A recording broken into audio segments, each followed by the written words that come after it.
enter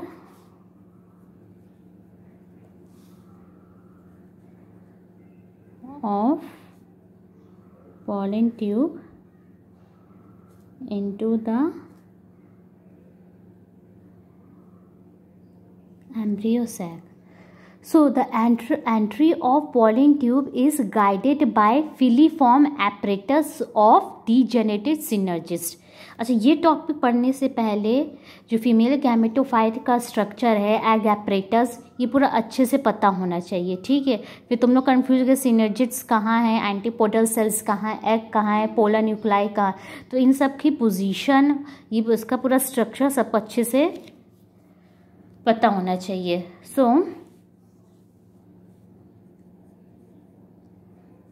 entry of pollen tube is guided by filiform apparatus of degenerated synergists.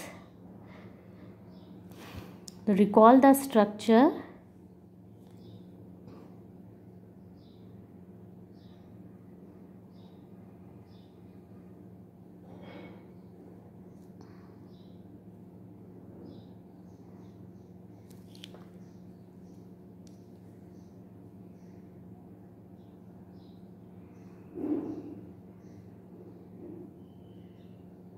Anatropous ovule, which is the most common one.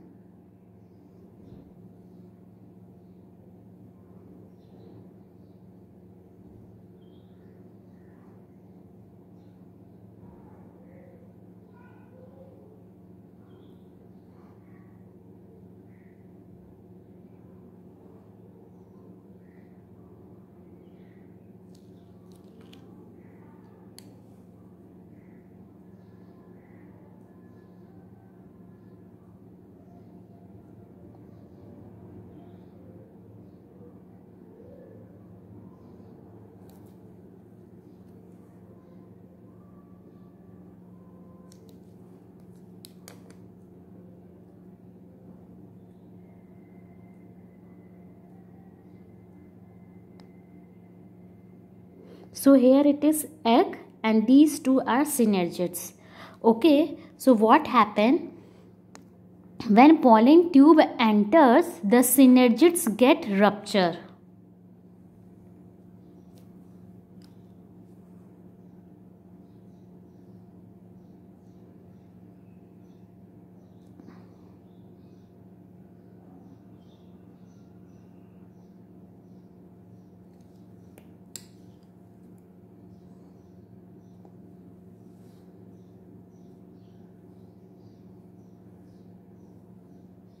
So when pollen tube enters, this is synergids and it gets rupture. Okay.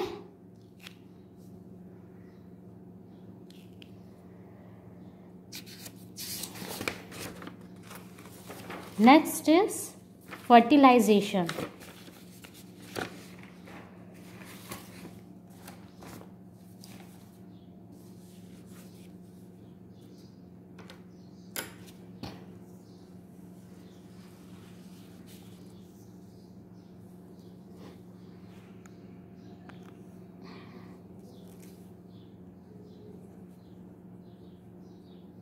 It is the last step.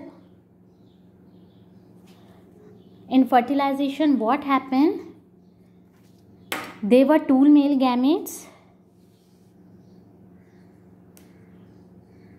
First male gametes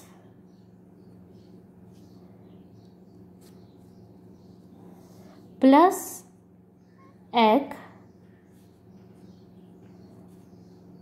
will give rise to zygote. Haploid, haploid and diploid. Okay, first male gametes fuse with egg and it results into the formation of zygote. This zygote will form embryo. Now there is second male gamete.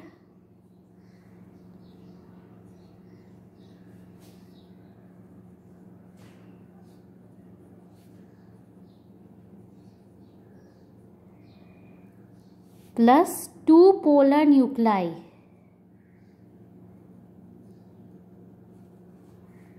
What will be here? Haploid. इसकी क्या ploidy होगी? 2 polar nuclei N plus N. Okay, and it will result in the formation of primary endosperm nucleus. Primary endosperm nucleus. What is ploidy? It is triploid. 1, 2, 3. Okay, and this primary endosperm nucleus will form endosperm and it will provide nutrition to the developing embryo, and it is known as triple fusion. उसको हम लोग क्या बोलेंगे? Triple fusion. Okay, and this process is known as double fertilization. One fertilization here and one fertilization here. So double fertilization.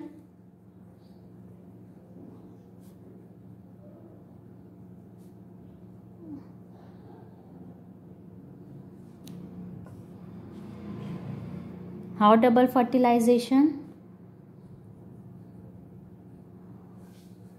Fertilization plus triple fusion. Okay, ये fertilisation हुआ और ये triple fusion हुआ, तो हम लोग उसको क्या कहेंगे? Double fertilization. ये ट्रिपल फ्यूजन क्यों हुआ? यहाँ ट्रिप्लॉइड बन रहा है. And who discover this? Nawaschin bye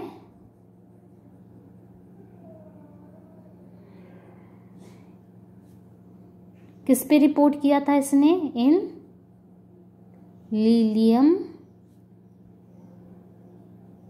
मैटरगॉन and फ्रिटिलेरिया.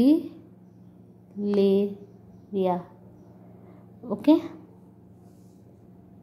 so this zygote will give rise to embryo. Its development we will study, and endosperm will provide nutrition to the growing embryo. Okay, that's it. So we'll once again do revision. So in fertilization, the first step is pollen pistil interaction. Okay, इसमें क्या रहता है?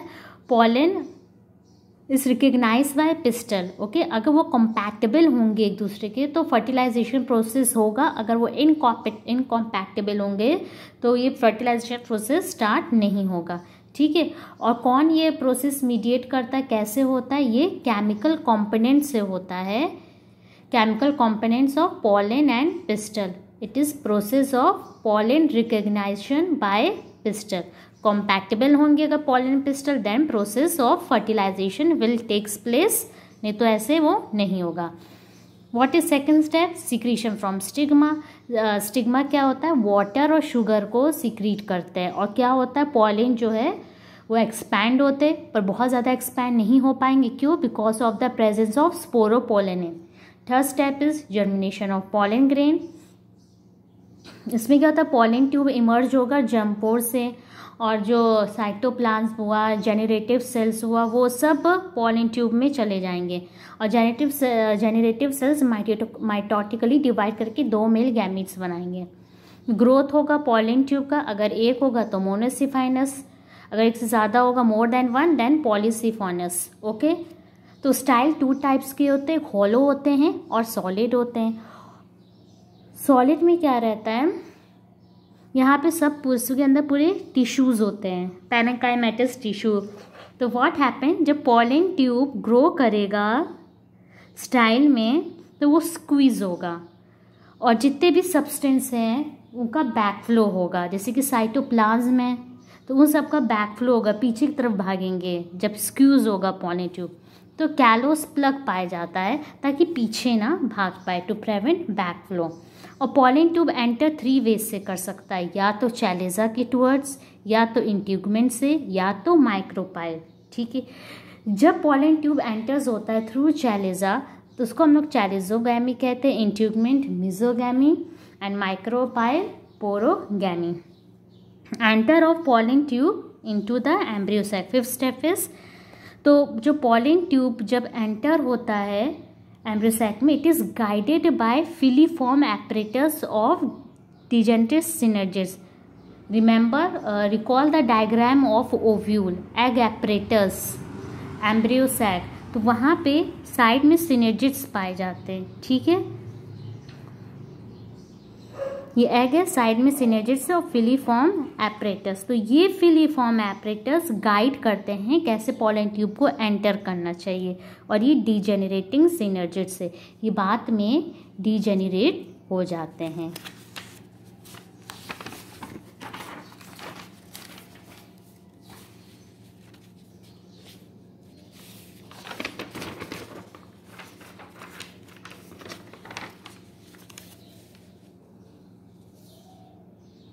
Next is fertilisation. Last step is fertilisation. इसमें क्या है, male gametes और egg दोनों fuse करके जाइगोट बनाएंगे which is triploid in nature. And second male gametes, 2 male gametes हुए थे जेनरेटिव सेल से, तो एक मेल गैमेट्स तो एग के साथ, दूसरा मेल गैमेट्स पोलर न्यूक्लियस के साथ. और इसका नेचर क्या है, N+N, ये 2N होता है. और ये N, तो जो प्राइमरी एंडोस्पर्म न्यूक्लियस बनेगा वो क्या हो जाएगा, ट्रिप्लॉइड. तो इसको हम लोग ट्रिपल फ्यूजन कहते हैं. हैप्लॉइड, ये 2N, फिर ये 3N, ट्रिप्लॉइड रहता है. एंडोस्पर्म की प्लॉइडी क्या रहेगी, ट्रिप्लॉइड रहेगी. इसको ट्रिपल फ्यूजन कहते हैं. और फर्टिलाइजेशन 2 बार हो रहा है, एक बार मेल गैमेट्स एग के साथ यहाँ हो रहा है और दूसरा मेल गैमेट्स यहाँ पोलर न्यूक्लियस के साथ, इसलिए डबल फर्टिलाइजेशन कहते हैं इसको. और किसने रिपोर्ट किया था, नेवेशिन. किसमें किया था, किस प्लांट में, लिलियम एंड फ्रीटेलिया. ओके, और ये जाइगोट है जो कि आगे चल के एम्ब्रियो बनाता है. And this primary endosperm nucleus वो आगे चल के एंडोस्पर्म बनाएगा which is nutritive in nature and it provide nutrition to the growing embryo.